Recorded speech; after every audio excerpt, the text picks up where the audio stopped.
बिस्मिल्लाहिर्रहमानिर्रहीम। मैं हूं डॉक्टर GM चौधरी।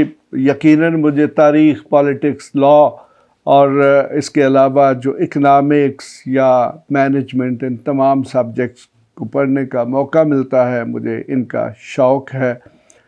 तो आज जनाब मैं आपसे जो एक बात शेयर करने जा रहा हूं, ये भी हमारे पंजाब की तारीख़ का एक बहुत बड़ा फैक्ट है, और ये है जनाब पगड़ी संभाल जट्टा मूवमेंट। ये जनाब बड़ी दिलचस्प किस्म की मूवमेंट है, और इस मूवमेंट ने पंजाब में बहुत बड़े बड़े किरदार पैदा किए। बेसिकली इसकी थोड़ी सी बैकग्राउंड मैं बताता हूँ। इसको अगरचे एक डिस्कशन में कवर करना मुमकिन नहीं है। ये देखें कि जब जो 19th सेंचुरी थी, तो उस सदी के दौरान जब ये जो लाइलपुर का इलाका है, जिसे आजकल फैसलाबाद कहते हैं, तो ये एक ज़रई मैदान तो था, लेकिन वहाँ पर पानी नहीं था। उस पानी के बंदोबस्त के लिए ब्रिटिश गवर्नमेंट ने वहाँ पर अपर दोआब बारी नहर जो है वो तामीर की, और उस नहर के तामीर करने से ये है कि वो सारे का सारा इलाका जो है उसके लिए पानी मैसर आ गया। तो उसके तहत कहा जाता है कि चूँकि ये जो पंजाब के जो बहुत बड़े बड़े ज़िले हैं, और ख़ास तौर पर जिनमें अमृतसर, जिनमें जलंधर और जिनमें ये होशियारपुर थे, और इन शहरों में दो बहुत बड़ी बड़ी कम्युनिटीज़ थी, और आज भी तकरीबन ऐसे ही है। एक जो सबसे बड़ी कम्युनिटी थी वो जाट थे, और नंबर 2 पे जो कम्युनिटी थी वो अर्राई थे। अगर आप फैसलाबाद में जाएं, या फैसलाबाद के साथ टोबा टेक सिंह है, ये सारी की सारा वो इलाका है जिसे अंग्रेज़ों ने उस वक्त चनाब कॉलोनी के नाम से आबाद किया। वहाँ पर ये सारे का सारा जो इलाका है, ये एक इंतहाई प्लैंड इलाका है, और जितने भी लोग थे, और ख़ास तौर पर जो ब्रिटिश गवर्नमेंट के रिटायर्ड सिपाही थे, और ये जो अमृतसर, जलंधर और फिर होशियारपुर ज़िलों के जो लोग थे, या कुछ और ज़िलों के लोग भी, उनको 50-50 एकड़ जो है वो ज़मीन अलाट की गई, और उनको कहा गया जी कि उनको बहुत ज़्यादा सहूलतें भी दी जाएंगी। और बाकायदा तौर पर वहाँ पर छोटे छोटे जो है वो गांव तमीर किए गए। आज भी अगर ये जो टोबा टेक सिंह है, या फिर उसके साथ साथ ये जो फैसलाबाद के गांव है, वहाँ पर आप जाएं तो आपको बहुत प्लैंड किस्म के गांव मिलेंगे। यानी कि उनकी बहुत चौड़ी गलियाँ हैं, और सारी की सारी सीधी गलियाँ हैं। वहाँ पर दायरे रखे गए हैं। वहाँ पर दायरा एक उस बैठक को बोलते हैं कि जिसमें गाँव की कॉमन किस्म की मीटिंग्स होती हैं। मकसद ये है कि इन इलाकों में जो गांव थे वो इंतहाई प्लैंड गांव थे। गांव को जो रास्ते दिए गए वो इंतहाई सीधे रास्ते थे। तो यकीनन ये चूँकि इंतहाई ज़रखेज़ इलाका था, और जब इसको पानी मिला तो अंग्रेज़ों को ये उम्मीद थी कि यहाँ पर बहुत ज़्यादा फसलें पैदा होंगी, और बिल्कुल ऐसे ही हुआ। तो कुछ अरसे के बाद ये है, फिर गवर्नमेंट ने कुछ टैक्सेशन जो है जी उसकी मेजर्स लेनी शुरू कर दी, और तक ज़मीन जो है वो इतनी कीमती ज़मीन साबित हुई कि उसके लिए कुछ लॉज जो हैं उनका नफाज किया गया।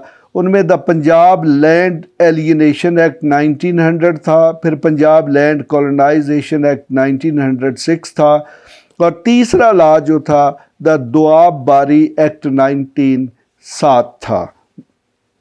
तो इन लॉज में मुख्तलिफ़ किस्म की पाबंदियाँ जो है वो जितने भी वहाँ पर किसान आबाद हुए थे उन पर लगा दी गई।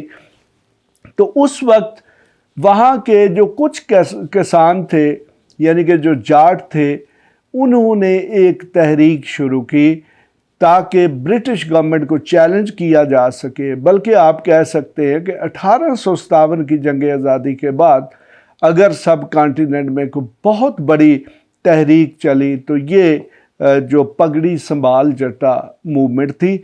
इसके मतलब ये भी कहा जाता है कि ब्रिटिश गवर्नमेंट जो है उसने इन तमाम इलाकों से अपनी जो फोर्सेस थी, या अपने जितने ऑफिसर्स थे, उन सबको यहाँ से दिल्ली शिफ्ट कर दिया, या फिर उनको बम्बे शिफ्ट कर दिया, بلکہ یہاں تک کہا جاتا ہے کہ ان کے لیے بحری جہاز تیار رکھے گئے۔ انہیں یہ خدشہ تھا کہ اگر یہ جو تحریک ہے بہت زیادہ بڑھ گئی تو پھر ہو سکتا ہے کہ ان کو یہ جو سب کانٹیننٹ ہے اس کو چھوڑنا پڑے۔ بہرحال اس میں جناب سردار اجیت سنگھ تھے۔ سردار اجیت سنگھ کے متعلق یہ کہا جاتا ہے کہ وہ جو بھگت سنگھ ہے ان کے قریبی رشتہ دار تھے۔ تو مجموعی طور پر یہ جو سردار اجیت سنگھ ہے ان کے حوالے سے یہ کہا جاتا ہے کہ یہ بہت سمجھدار اور بہادر شخص تھے۔ یہ لالا لاجپت رائے جو ہے ان کا بھی انہی علاقوں سے تعلق تھا، لیکن وہ برٹش گورنمنٹ کے ساتھ بہت زیادہ کنیکٹڈ تھے اور وہ برٹش گورنمنٹ جو ہے اس کے خلاف نہیں بولتے تھے۔ تو یہ جناب یہ جو اجیت سنگھ تھے انہوں نے اس وقت ایک اخبار تھے، اس کے ایک ایڈیٹر نے ایک چھوٹی سی نظم لکھی، تو وہ نظم پھر بہت مشہور ہوئی اور اس نظم کو یہ جو اجیت سنگھ ہے انہوں نے ہر گاؤں میں ہر جگہ پر پھیلا دیا۔ اس نظم کا جو ٹائٹل تھا وہ یہ تھا جی کہ پگڑی سنبھالو جٹا۔ تو اسی کے نام سے پھر پنجاب میں پگڑی سنبھال جٹا موومنٹ چلی۔ اس کے تحت اس وقت انہوں نے پورے پنجاب سے اور خاص طور پر جو زرعی پنجاب جسے کہا جاتا ہے اس میں یہ لائل پور تھا، اس میں لاہور تھا، اس میں گوجرانوالا تھا، اس میں شیخوپورہ تھا، یا اس میں اور یہ جو اپر دواب باری کے جو علاقے ہیں وہ شامل تھے۔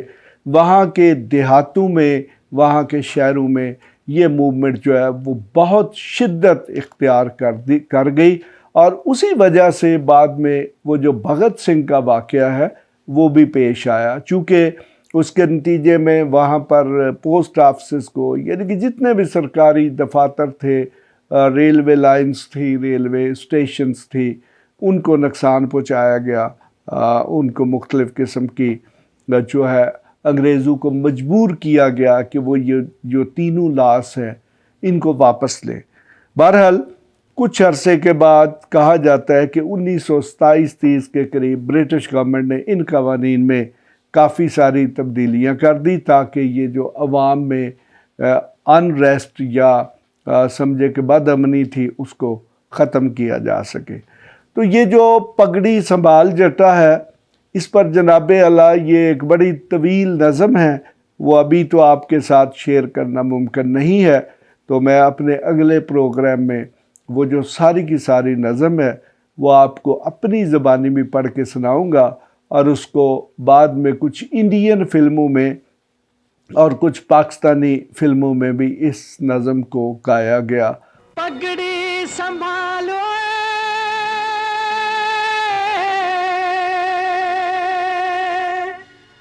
پگڑی سنبھالو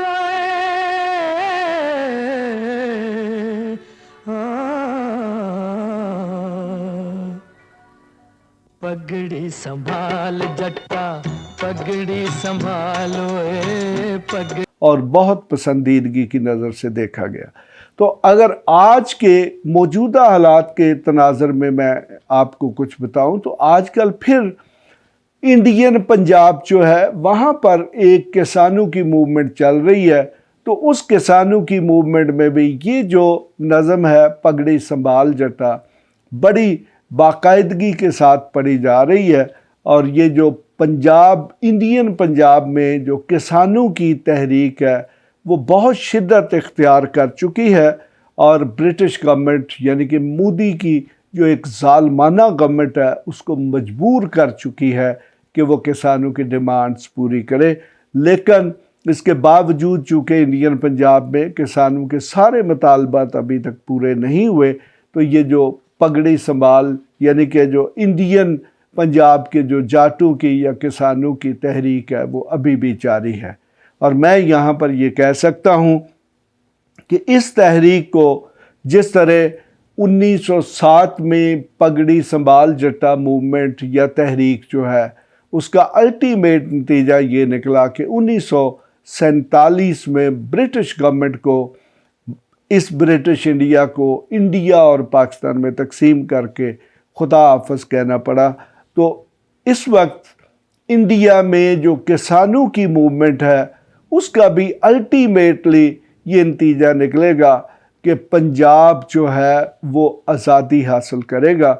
बल्कि मेरा जो तारीख़ी तजर्बा है या जो मैंने तारीख़ी तौर पर स्टडी किया है कि मैं समझता हूँ कि अब वक्त दूर नहीं है, बल्कि मैं देखता हूँ कि अगले 20 से 25 साल में ये जो इंडियन पंजाब है ये कम अज़ कम पंजाब एक अलग रियासत की सूरत इख्तियार कर चुका होगा और ये इंडियन गवर्नमेंट जो है उसके मतहत नहीं होगा, क्योंकि ये जो इंडियन पंजाब के किसानों की तहरीक है ये अल्टीमेटली सेल्फ गवर्नमेंट पर जाएगी ताकि वो किसान अपने मसाइल को खुद हल कर सके।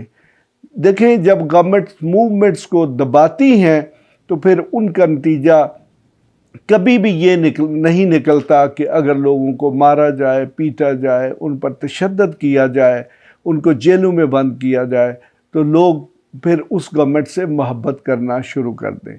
लोग ऐसी अथॉरिटीज़ के साथ, लोग ऐसी गवर्नमेंट से सख्त नफ़रत करना शुरू कर देते हैं, अगरचे वो नफ़रत जो है वो ओपन यानी कि खुले बंदू नहीं की जा सकती। तो इसीलिए कहा जाता है कि सियासत एक ऐसा इंस्ट्रूमेंट है कि जिसके ज़रिए आप लोगों से वो काम भी ले सकते हैं जो अदरवाइज़ डिक्टेटरशिप्स में नहीं लिए जा सकते, क्योंकि सियासत एक ऐसा तरीक़ाकार है जिसमें अवाम को अपनी मर्ज़ी जो है वो ज़ाहिर करने का मौका दिया जाता है और फिर उनको अपनी मर्ज़ी के फ़ैसले करने का हक भी दिया जाता है। तो नतीजतन जब अवाम को ये शऊर हो, ये एहसास हो कि हम अपने फ़ैसले ख़ुद कर रहे हैं, तो उस रियासत के साथ, उस गवर्नमेंट के साथ अवाम की जो हमदर्दी और अटैचमेंट है वो बहुत ज़्यादा बढ़ जाती है। तशद्दुद से, मारपीट से, डराने धमकाने से, खौफ की फ़ज़ा पैदा करने से कभी ना तो किसी इदारे से मोहब्बत बढ़ती है और ना ही वो अदारा लोगों के दिलों में अपनी जगह बना सकता है। तो बहरहाल दुनिया में और भी बहुत सारी इनकलाबी तहरीकें थी और जिनमें से बहुत सारी कामयाब भी हुई, बहुत सारी नाकाम भी हुई, जिनमें ये पाकिस्तान की मूवमेंट है ये एक बहुत बड़ी मूवमेंट थी। फिर इसी तरह 1971 में पाकिस्तान को भी एक धचका लगा कि पाकिस्तान से ईस्ट पाकिस्तान अलग हो गया, जो कि आज बांग्लादेश की सूरत में मौजूद है।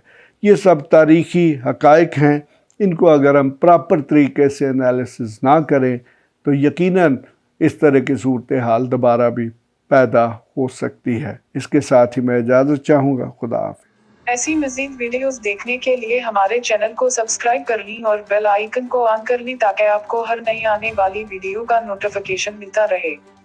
अगर आपका कोई भी सवाल हो तो आप हमारे दिए गए व्हाट्सएप नंबर पर राब्ता कर सकते हैं या कमेंट्स करके अपने सवाल पूछ सकते हैं।